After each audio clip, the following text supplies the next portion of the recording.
Morning बच्चों, online class में आपका स्वागत है। आज बच्चों हम चैप्टर 5 करेंगे जिसमें हम महत्तम समापवर्तन निकालना सीखेंगे। अब महत्तम समापवर्तन बच्चों आप पहले भी निकाल चुके हैं, हम दूसरी विधि से आज हम महत्तम समापवर्तन निकालना सीखेंगे। जैसे एक हमारा सवाल है 36 और 128 का महत्तम समापवर्तक ज्ञात करना है, आपको ज्ञात कीजिए।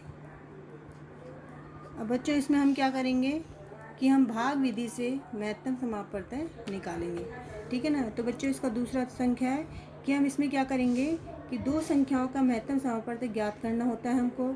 तो बड़ी संख्या को छोटी संख्या से हम क्या करते हैं, भाग देते हैं। क्या करते हैं हम, ये तो आपको पता ही है, बड़ी संख्या को हम छोटी संख्या से भाग देते हैं। शेषफल से भाजक को भाग दिया जाता है और नए शेषफल से इससे पहले शेषफल को भाग देते हैं।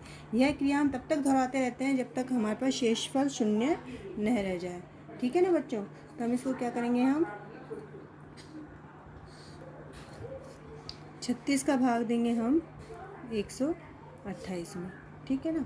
अब 36 का पहाड़ा आपको आते नहीं तो आता नहीं है तो आप क्या करेंगे कि 36 का मल्टीप्लाई करेंगे। तो आपको पता है 36 को जब हम इसका पहाड़ा बनाएंगे तो 36 एकम 36 का हमको क्या करना है, 36 का पहाड़ा इतनी बार बोलना है कि 128 से ज़्यादा नहीं जाए। और 36 दूना कितना हो जाएगा हमारा 72। कितना हो जाएगा बच्चों हमारा 72। और 36 दिया कितना आएगा हमारा 108। 3 6 18 का 8 हासिल 1 3 3 9 और 1 10। और 36 को हम जब 4 से गुणा करेंगे तो 4 6 24 का 4 हासिल 2 4 3 12 और 2 14। तो 36 चौक हमारा हो रहा है 144। हमारा कितनी बार जा रहा है 3 बार, ठीक है ना। तो यहाँ पे क्या आ जाएगा 36 दिया 108 आया बच्चों। अब हमको क्या करना है, इस तरह लाइन खींचनी है और आपको पता है फिर हम क्या करते हैं, माइनस करते हैं। 8 में से 8 गई, क्या बचा हमारे पास 0। 2 का 2 उतर जाएगा क्योंकि नीचे हमारे पास 0 है और 1 में से 1 गया 0 आ जाएगा, ठीक है ना। तो अब हम क्या करेंगे, इस तरह करेंगे। अब हमारे पास 20 शेष रह रहा है और जो जिसका हमने पहले भाग दिया उस संख्या को हम क्या उतार लेंगे, इधर उतार लेंगे। आया बच्चों आपके समझ में। अब 20 का पढ़ा हम इतनी बार बोलेंगे कि 36 से ज़्यादा नहीं है, तो आपको पता है 20 से कम 20 और 20 दूना कितना हो रहा है हमारे पास 40। तो 36 से ज़्यादा है तो कितनी बार जाएगा, एक बार। तो 20 से कम 20 लिखेंगे हम, ठीक है ना बच्चों। अब हम क्या करेंगे, माइनस करेंगे। 6 का 6 3 में से 2 गया 1। आ रहा है बच्चा आपको समझ में। अब हमने पहले किसका भाग दिया था, हमने ये 36 पहले उतारा था। अब हमारे पास क्या संख्या उतरेगी, ये वाली उतरेगी। ध्यान रखना बच्चों, जो हम जिसका भाग देते जाएंगे पहले वो वाली संख्या हमारे पास नीचे उतर जाएगी। बीच वाली संख्या नहीं उतरेगी, जिससे हम भाग दे रहे हैं वो वाली संख्या हमारी यहाँ बीच में उतरेगी, ठीक है ना। अब हम क्या उतार लेंगे 20। अब 16 का पढ़ा इतनी बार बोलेंगे जो 20 से नहीं जाए, तो बच्चों क्या आएगा 20 से 16 एकम 16 और 16 दूनी 32। तो कितनी बार जाएगा, एक बार जाएगा। तो 16 एकम 16। फिर हम वापस माइनस करेंगे, इधर से हासिल लेंगे। 10 में से 6 गए 4, यहाँ रह गया 1, 1 में से 1 गया 0। अब बच्चों पता है आपको कौन सी संख्या उतरेगी, 20 नहीं उतरेगी, क्या उतरेगी हमारे पास ये 16 उतरेगी। तो इस 16 को हम क्या उतार लेंगे, यहाँ उतार लेंगे।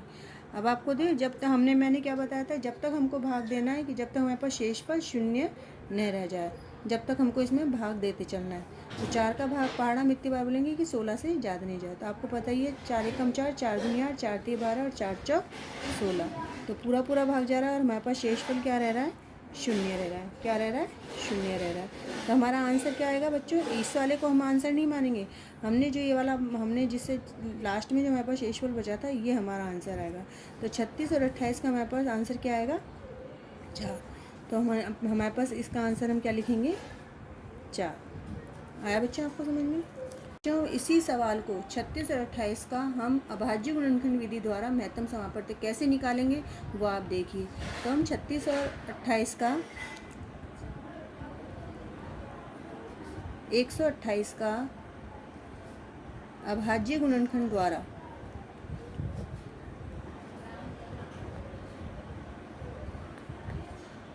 अभाज्य गुणनखंड द्वारा महत्तम समापवर्त्य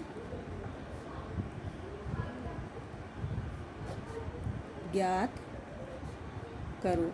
तो हमने एक विधि तो भाग विधि से करी थी, अब हम अभाज्य गुणनखंड द्वारा हम महत्तम समापवर्त्य निकालेंगे। तो बच्चों मैंने आपको 4th क्लास में भी बताया था, इसमें दोनों का अलग अलग निकलेगा। पहले हम 36 का निकालेंगे, फिर हम किसका निकालेंगे, 128 का। अभी पिछले वीडियो में आपको अभाज्य गुणनखंड की प्रश्न कुछ सवाल समझा चुकी हूँ, उसी तरह होंगे। इन दोनों को हम अलग अलग निकालेंगे। तो कि आपको पता है ये कौन सी संख्या है, 36 सम संख्या है, तो इसमें इकाई का अंक 6 है, तो किसका भाग चला जाएगा, 2 का। तो आप इसका भाग 2 का अलग से देख सकते हैं। देखिए बच्चों, जब हम 2 का भाग 36 में देंगे तो 2 एक का 2, 3 में से 2 गया 1, ऊपर से उतारा हमने 6, क्योंकि 2 का भाग 1 में नहीं जाएगा, और 2 अट्ठे 16। तो हमारे पास क्या संख्या आ रही है, 18 आ रही है। तो इस 18 को हम उतार देंगे 36 के नीचे, ठीक है ना।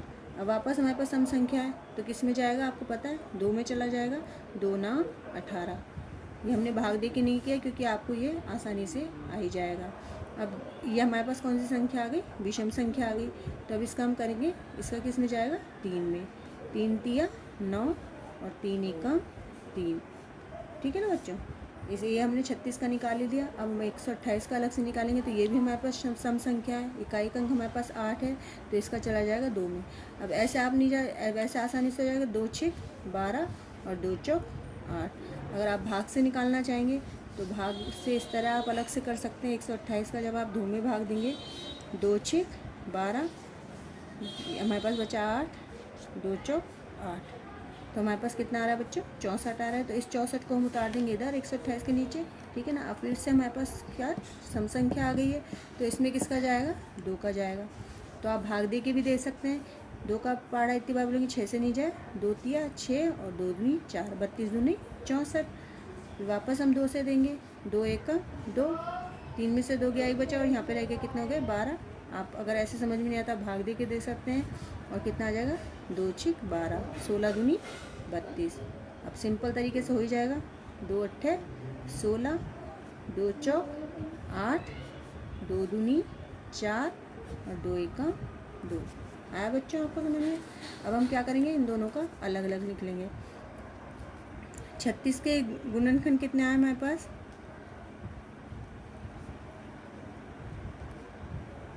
हम इनको लिख लेंगे 2 गुणा 2 गुणा 3 गुणा 3।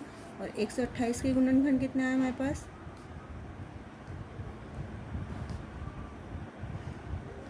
128 के गुणनखंड है 2 गुणा 2 गुणा 2 गुणा 2 गुणा 2 गुणा 2 गुणा 2। गिन लीजिए बच्चों, हमारे पास कितने हैं, 1 2 3 4 5 6 7, 1 2 3 4 5 6 7। अब हम इसमें से बच्चों कॉमन छाटेंगे कि कॉमन कौन से हैं। एक ये हमारे पास 2 कॉमन है, और एक ये कॉमन है। बाकी हमारे पास 36 में 3 3 है, और बाकी हमारे पास नीचे 2 2 हैं। तो हमारे से कितने आ रहे हैं, 2 और 2। तो हमारे पास इसमें से एक 2 ले लेंगे हम, और एक इसमें से ले लेंगे, ठीक है ना। तो हमारे पास 36 और 128 का महत्तम समापवर्त्य क्या होगा,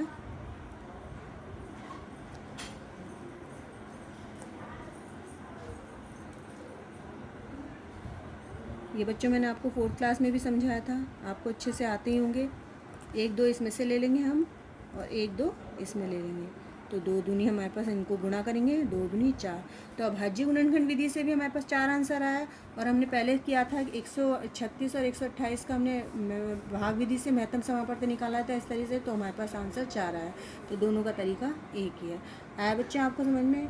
अब बच्चों वीडियो के अंत में मैं आपको कुछ सवाल दूंगी, ये आपको जो मैंने सवाल समझाए हैं इनको भी आपको नोटबुक में करने हैं, और जो मैं कुछ सवाल दूंगी उन्हें भी आपको कुछ नोटबुक में करने हैं।